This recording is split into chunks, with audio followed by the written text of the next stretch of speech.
الحمد للہ رب العالمین والصلاة والسلام علی نبینا محمد وعلی آلہ وصحبہ اجمعین اما بعد. عزیز طلباء، کل ہم باب کیف کان بدء الوحی الی رسول اللہ صلی اللہ علیہ وسلم اس باب کے تحت وارد یہ صحیح بخاری کی 7 نمبر کی حدیث پڑھ رہے تھے اور یہاں تک پڑھ چکے تھے ثم دعا بكتاب رسول الله صلى الله عليه وسلم الذي بعث به مع دحية الكلب إلى عظيم بصرى فدفعه عظيم بصرى إلى هرقل فقرأه فإذا فيه بسم الله الرحمن الرحيم من محمد عبد الله ورسوله. یہاں تک بات ہو چکی تھی نا مشائخ؟ یہاں تک ہم لوگ پڑھ چکے تھے، یہیں پر بات چل رہی تھی. یعنی اس کے بعد ہرقل نے وہ خط اللہ کے رسول صلی اللہ علیہ وسلم کا خط منگایا اور پڑھا تو اس خط میں یہ باتیں موجود تھی. اس خط میں لکھا ہوا تھا بسم اللہ الرحمن الرحیم، یعنی خط میں شروع میں اللہ کے رسول صلی اللہ علیہ وسلم بسم اللہ سے خط لکھا کرتے تھے. من محمد، یعنی یہ خط جو ہے محمد کی طرف سے جو کہ اللہ کے بندے اور اس کے رسول ہیں. الی ہرقل عظیم الروم، ہرقل جو روم کا بادشاہ ہے اور عظیم یعنی وہاں کا سردار، روم کے سردار ہرقل کے نام، ہرقل کی جانب. سلام علی من اتبع الہدی، سلامتی ہو اس پر جو ہدایت کی پیروی کرے، ہدایت کو قبول کرے. تو یہاں پر اللہ کے رسول صلی اللہ علیہ وسلم نے نہیں کہا یعنی السلام علیکہ یا سلام علیکم کہ تم پر سلامتی ہو، کیونکہ جانتے ہیں سلام کے بارے میں حکام آپ لوگ. وہ کافر تھے، ایمان نہیں لائے تھے اور کفار سے سلام میں پہل کرنا جیسا کہ اسلام میں ہے کہ ہم ان سے سلام میں پہل نہیں کرتے ہیں. ہاں، جس طرح سے وہ سلام کرتے ہیں اسی طرح سے ہم ان کو لوٹا دیتے ہیں. سلام علیکم من اتبع الہدی، تو اسی وجہ سے اللہ کے رسول نے کہا کہ جو ہدایت کی پیروی کرے، جو ہدایت کی بات کو مانے، اس پر اللہ کی جانب سے سلامتی ہو. اما بعد، یہ بھی جان چکے ہیں، پڑھ چکے ہیں اس سے پہلے. اما اور بعدو کا اعراب کیا ہوتا ہے اس کی وضاحت کرنے کی یہاں پر ضرورت نہیں ہے. اور اللہ کے رسول صلی اللہ علیہ وسلم کی یہ سنت رہی، آپ خطبے میں بھی اس طرح سے یعنی حمد و صلات کے بعد اما بعد کہتے تھے، یہ بھی اللہ کے رسول کی سنت ہے. اسی طرح خطوط وغیرہ میں بھی حمد و صلات کے بعد اللہ کے رسول صلی اللہ علیہ وسلم خطوط وغیرہ میں بھی اما بعد لکھتے تھے.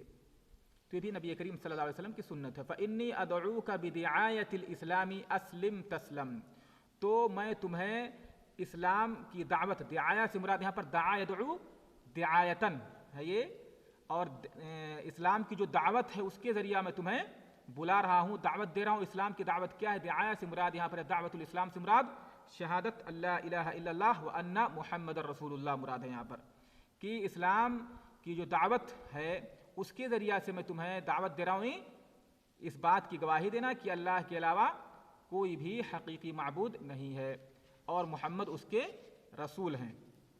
تو یہاں پر دعایت سے مراد یہی ہے، یعنی دعوت الاسلام. اسلم تسلم، اسلام قبول کر لو، اسلام میں داخل ہو جاؤ.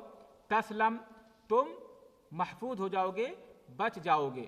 یعنی اگر اسلام قبول کرتے ہو تو تم یعنی آخرت میں بھی اللہ رب العالمین کے عذاب سے بچ جاؤ گے اور دنیا میں بھی تمہاری بادشاہت اور جو کچھ ہے تمہارا وہ سب باقی رہے گا.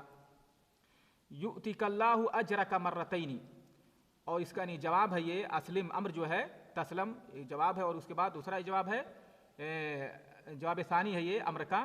یؤتک اللہ اجرک مرتین، اللہ رب العالمین تمہیں 2 مرتبہ اجر دے گا، یعنی ڈبل اجر تمہیں عطا کرے گا. ڈبل اجر کس طرح سے؟ کیونکہ تم کیونکہ یہ لوگ نصرانی تھے، عیسائی تھے، تو عیسیٰ علیہ السلام پر ایمان رکھتے تھے.